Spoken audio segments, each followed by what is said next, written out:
Au moment d'ouvrir la Bible, nous prions.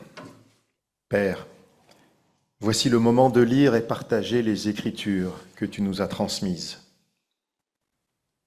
Cette lecture est le moment d'entrer dans ta parole, d'entrer dans ta volonté, d'entrer dans ton amour et dans ta grâce. Ouvre-nous la porte, Seigneur. Permets à nos esprits de faire que cette parole entre en nous, au plus profond de nous.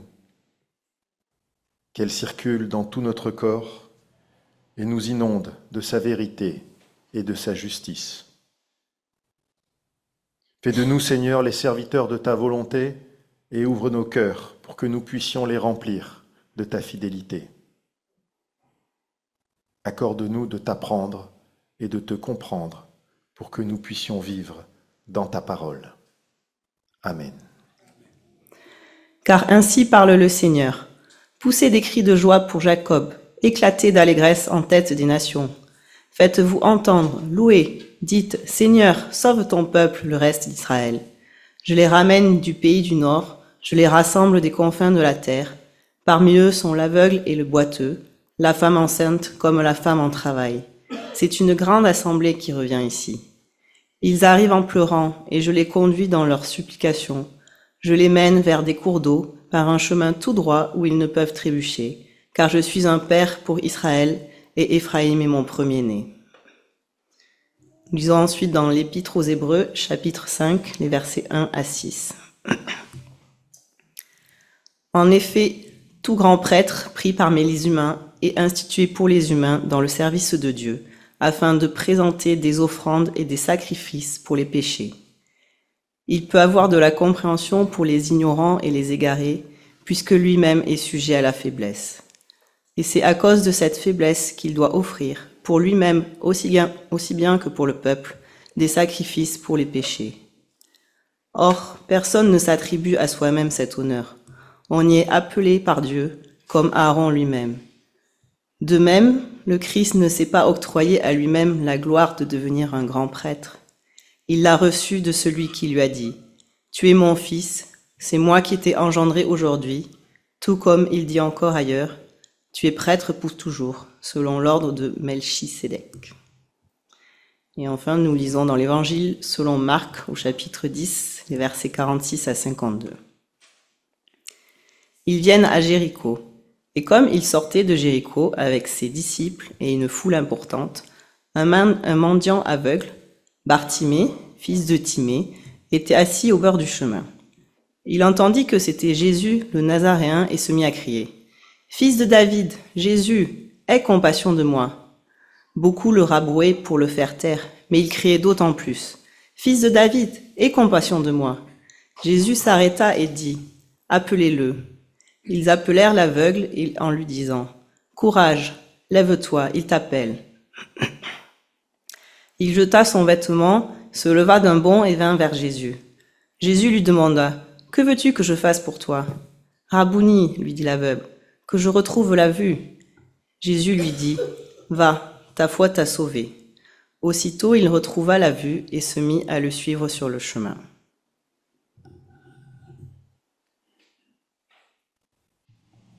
Chères sœurs, chers frères, les protestants que nous sommes, pour la majorité d'entre nous, ont bien souvent tendance à se présenter pour ceux qu'ils ne sont pas, plutôt que pour ceux qu'ils sont. Est-ce un héritage inconscient des persécutions passées? Est-ce lié à la petite minorité que nous représentons? Est-ce la conséquence d'une longue tradition catholique qui a fait qualifier la France comme étant la fille aînée de l'Église? Pour mémoire, cette expression est bien antérieure à Jean-Paul II, qu'il avait reprise en 1980, lors d'un de ses voyages en France. Elle vient de l'an 496, à l'occasion du baptême de Clovis, qui fait de la France le premier royaume, le premier pays à entrer officiellement dans l'Église.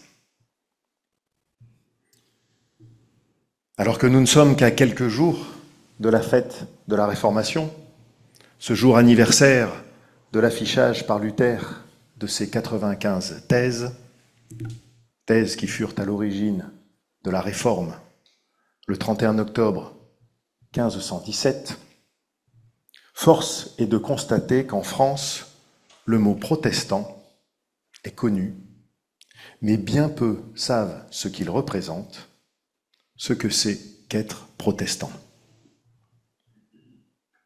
Alors que même, pour les non-pratiquants, le catholicisme est globalement connu dans ses traditions, ses principaux éléments doctrinaux, comme, ces 7 sacrements. Bien que je ne sois pas certain que tout le monde soit capable de tous les citer.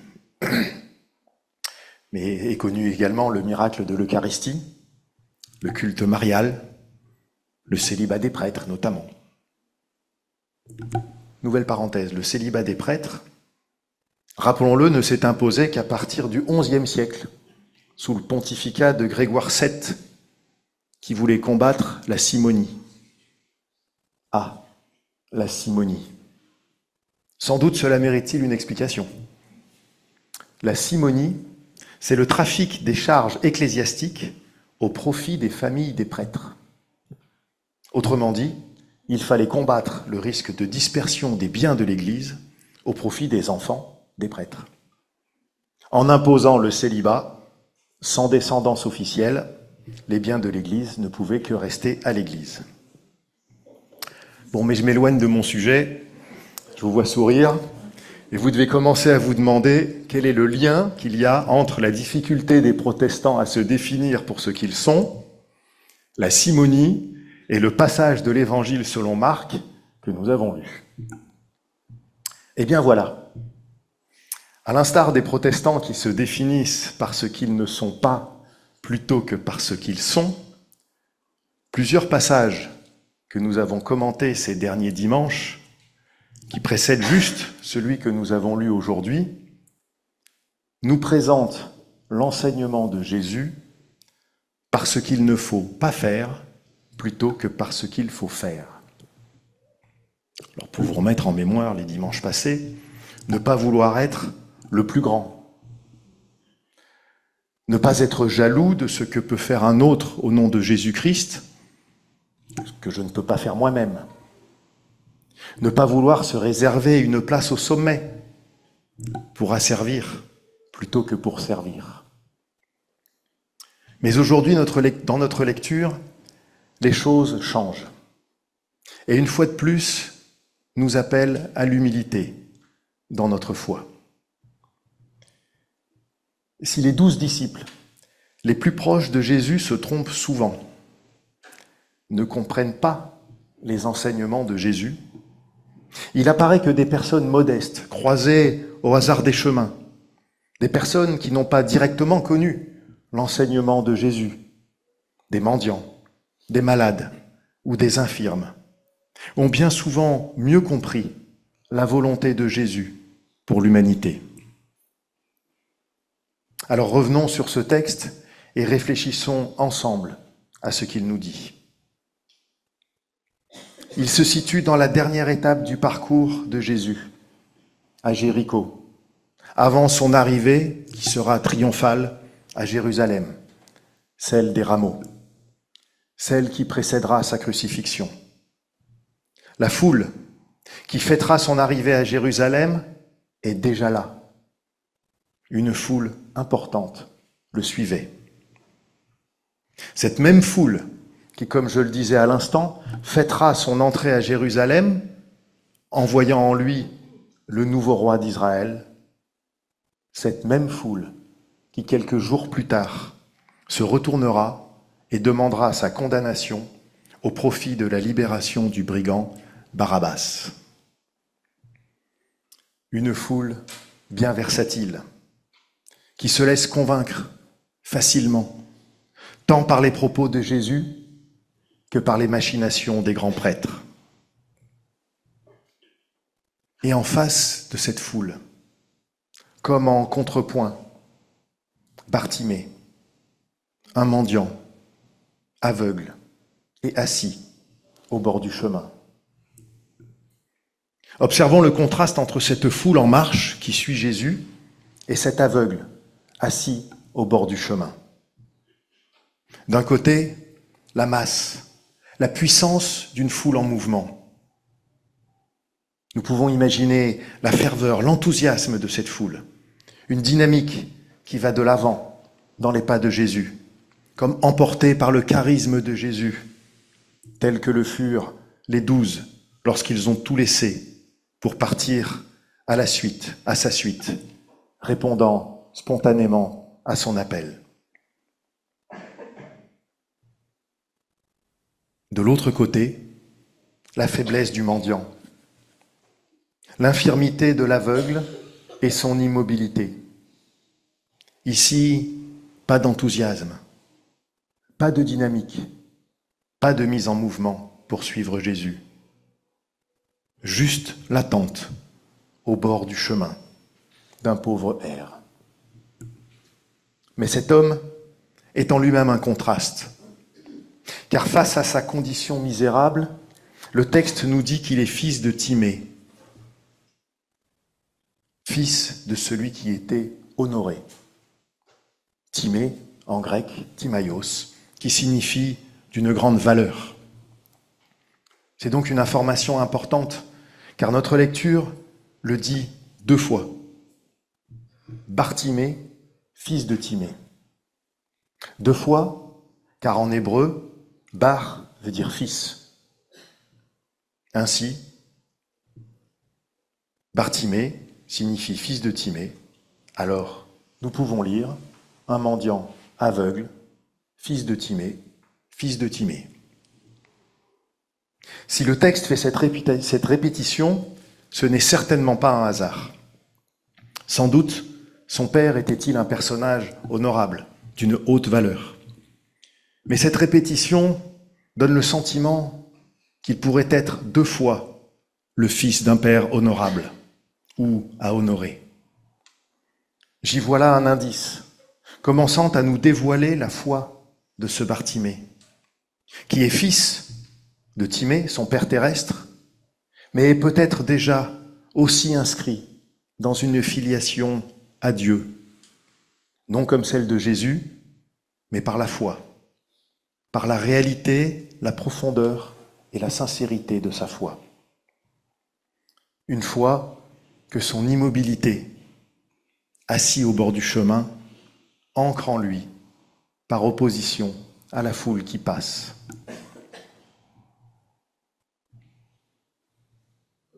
Poursuivons notre lecture et nous découvrons une nouvelle opposition entre la foule et Bartimée.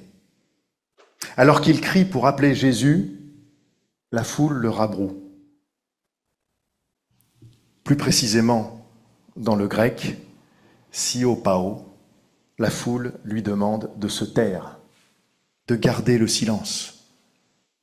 Quelle compassion! Non seulement il est mendiant et aveugle, mais en plus, il doit se taire. La foule suit Jésus, mais à l'instar des 12, qu'a-t-elle compris de Jésus? Qu'est-ce que suivre Jésus si c'est passer devant un mendiant, un infirme, et lui demander de se taire? La foule ne veut lui prêter aucune attention. Sans doute ne veut-elle pas le voir. Mais en plus, elle ne veut pas l'entendre. Que n'est-il pas muet? Ainsi, nous serions sûrs de ne pas le remarquer, de ne pas être dérangés. Tiens, voilà un autre, ce qu'il ne faut pas faire, comme nous les évoquions au début de cette réflexion. Suivre Jésus, ce n'est pas laisser de côté ceux qui ne le suivent pas. C'est ici illustré physiquement, mais cela peut aussi bien et parfaitement être entendu spirituellement. Loin d'obéir à la foule, Bartimée insiste et continue de crier vers Jésus pour attirer son attention. Bartimée ne se laisse pas impressionner par la foule. Lui pourtant, si faible dans sa condition physique et matérielle, Montre-là une force, une grande force de caractère, une grande confiance. S'il insiste, c'est qu'il sait que Jésus va lui répondre. Lorsque nous ne croyons pas ou peu à quelque chose, nous pouvons le tenter une fois. Mais si cette tentative échoue, en général, nous ne recommençons pas. Car nous n'y croyons pas suffisamment. L'insistance, la persévérance de Bartimée nous montre qu'il y croit fermement, qu'il a confiance.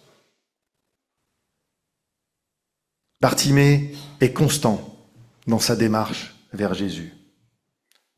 Cela contraste une nouvelle fois avec la foule qui, après l'avoir rabroué, au lieu d'essayer de dire à Jésus que ce n'est pas la peine de s'arrêter, que Bartimée ne représente aucun intérêt, ce qui serait une forme de constance de la part de la foule dans son attitude vis-à-vis de Bartimée, non, elle vient le chercher dès que Jésus demande de l'appeler.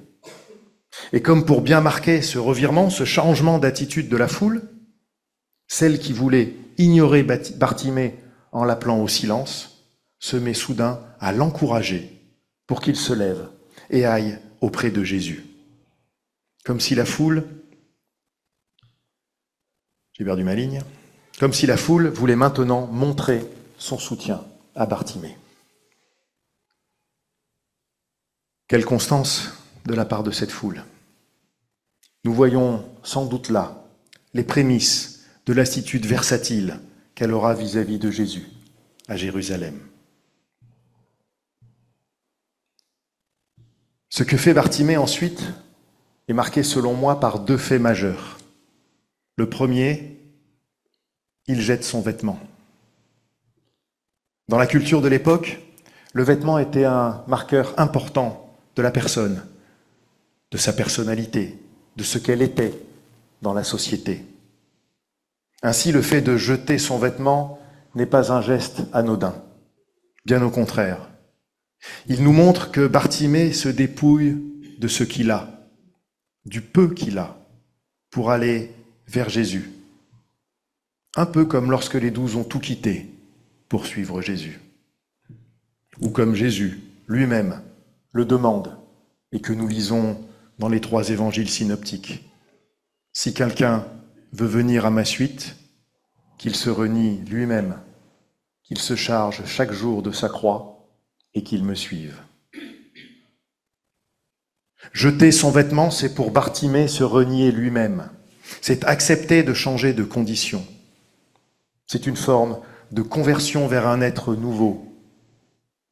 C'est changer, se changer en profondeur pour entrer dans une vie nouvelle, celle de disciple.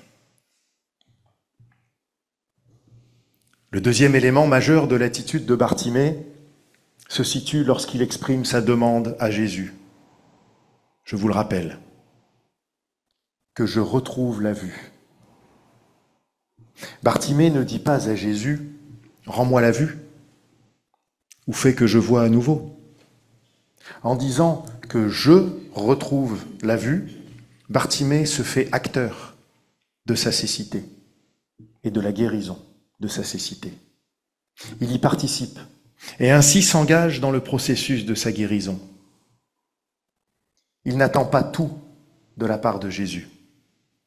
Il sait que cela passe par Jésus, mais il sait aussi qu'il doit s'engager dans cette démarche, dans cette volonté.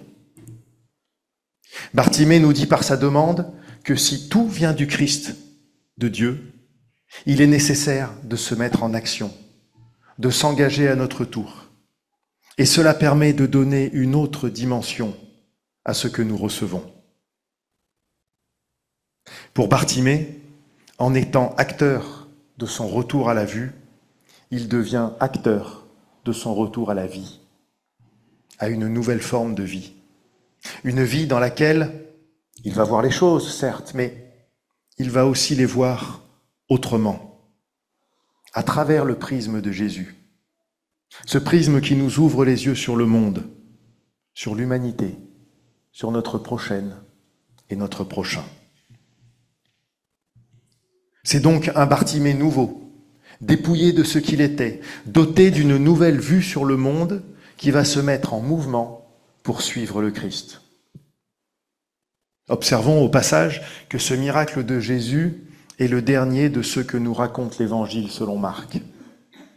Que c'est le seul dont le nom de la personne bénéficiaire est connu dans cet Évangile.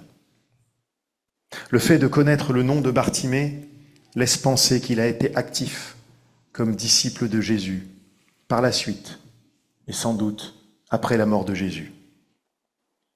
Ainsi, Bartimée est bien un exemple de ce qu'il faut faire et non pas de ce qu'il ne faut pas faire. Bartimée nous invite à la persévérance lorsque nous nous adressons à Dieu et à Jésus. Une persévérance qui doit être la traduction d'une ferme conviction que nous serons entendus et que nous recevrons une réponse. Cette ferme conviction qui est celle de Bartimée, c'est cette confiance que la foi nous donne. Bartimée nous invite également à ne pas suivre Jésus comme la foule, comme un mouton, mais comme lui, à jeter notre vêtement. Autrement dit, à nous renouveler, c'est-à-dire devenir un être nouveau, capable d'être à contre-courant de la foule, pour construire une relation personnelle à Jésus. Et dans cette relation personnelle, devenir acteur de ce que nous sommes et de ce que nous voulons être, de ce que nous voulons devenir, pour entrer délibérément dans les pas de Jésus. Devenir vraiment son disciple, c'est-à-dire faire sienne sa volonté, une volonté d'amour et de paix. Amen.